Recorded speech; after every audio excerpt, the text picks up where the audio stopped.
And I wanted to switch gears a little bit and invite you to talk a little bit about the state of the autism discourse right now. There was obviously a very prominent press conference featuring Donald Trump and RFK Jr. about the causes of autism. It was, I think you wrote on LinkedIn, today is happy correlation is not causation day in terms of the relationship between Tylenol use and autism, also vaccines and autism.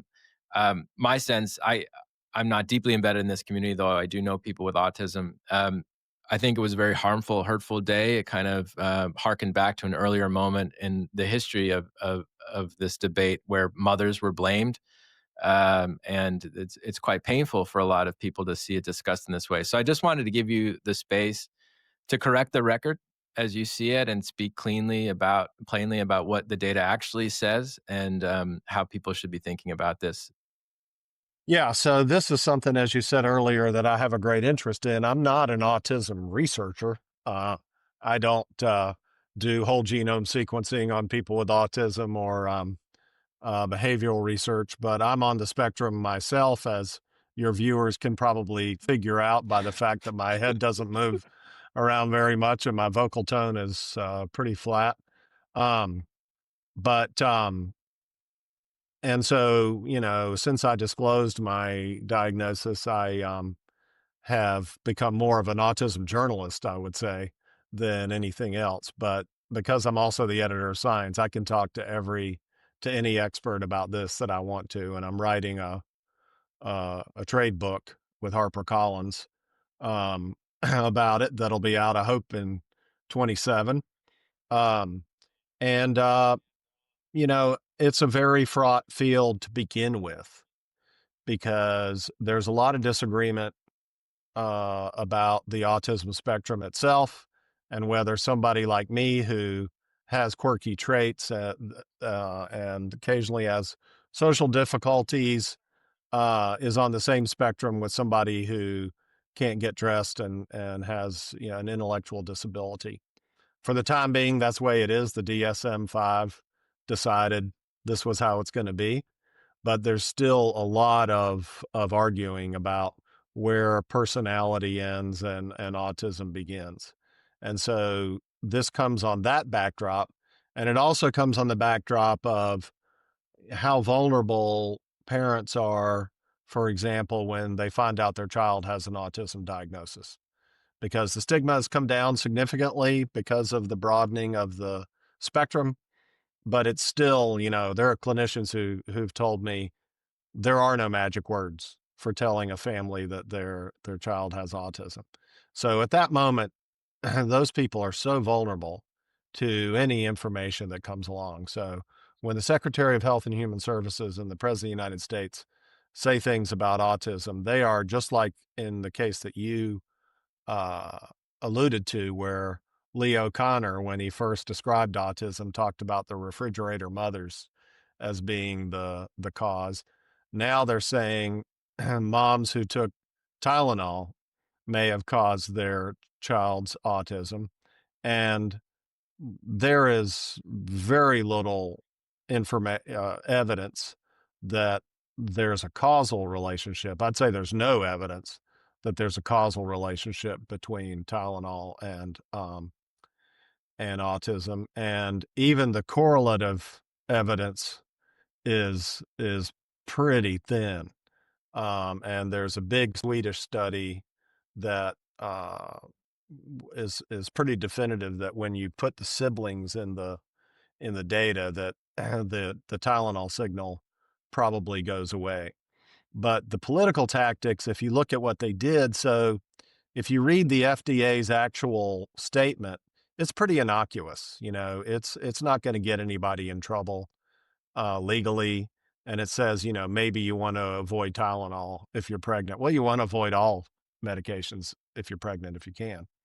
But the press conference they had was just filled with all kinds of things that were incorrect. And the biggest one is the growth in autism diagnoses, which they refer to as the scourge and this epidemic.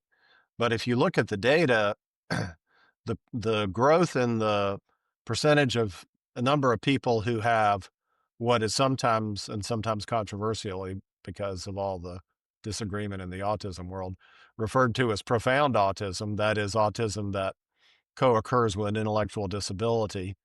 The growth in that is modest, whereas there's a lot of growth for people like me, people who have autistic traits but don't have an intellectual disability, because the criteria were changed, and because we gotten better at diagnosing it.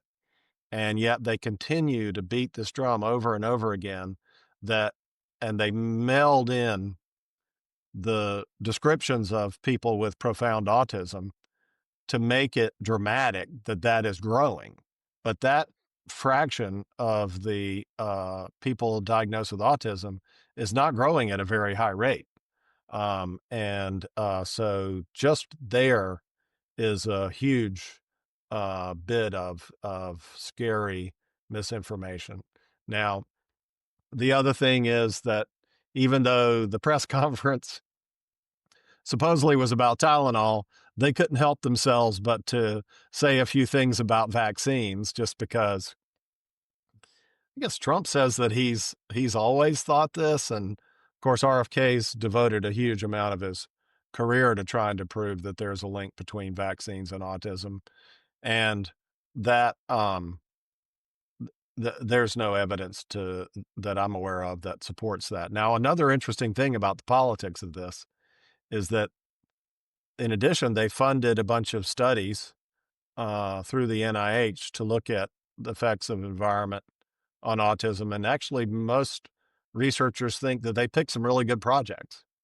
So again, you have this bifurcated strategy where the press conference and the public rhetoric are one thing, and the actual science, which is what was funded by the NIH and the statement that the FDA made, is still, you know, not as bad as the rest of it. But I think that's part of their strategy, which is the people that they want to get to go by the press conference, and everybody else who's looking at the science doesn't have as much to attack.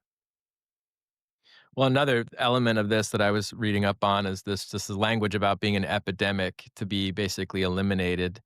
Um, was insulting, I think, to a lot of people in the autism community. Yeah, that's a huge dynamic in all the disagreements within the autism world as to whether there should be medical treatments that could potentially correct autism. Um, Most of those, all of those that anybody would propose would be for children and adults with very severe impairment, and almost always co-occurring with intellectual disability. There are plenty of people on my end of the spectrum who still find that objectionable, because all of the spectrum's all one thing, and you're talking about correcting it. And those of us who many of us in the world, and many people, the parents of many children and adults who have profound autism, also feel that that is invalidating their child. But there is a segment of the profound autism world that does want a cure, and there will continue to be medical research invested in that. From the people that I talk to, there isn't quite as much disagreement about that as is being portrayed. And again, that's something that the politicians are preying on, because even the most extreme people that I've talked to on kind of the medical side, they acknowledge that neurodiversity is important, and that it's real, and that we need more acceptance of it. Um, so that's a divisive topic to begin with.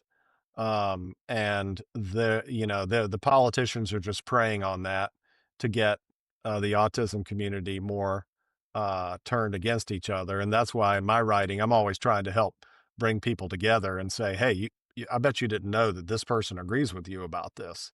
But because I get to interview people on both sides, I can sometimes see those things.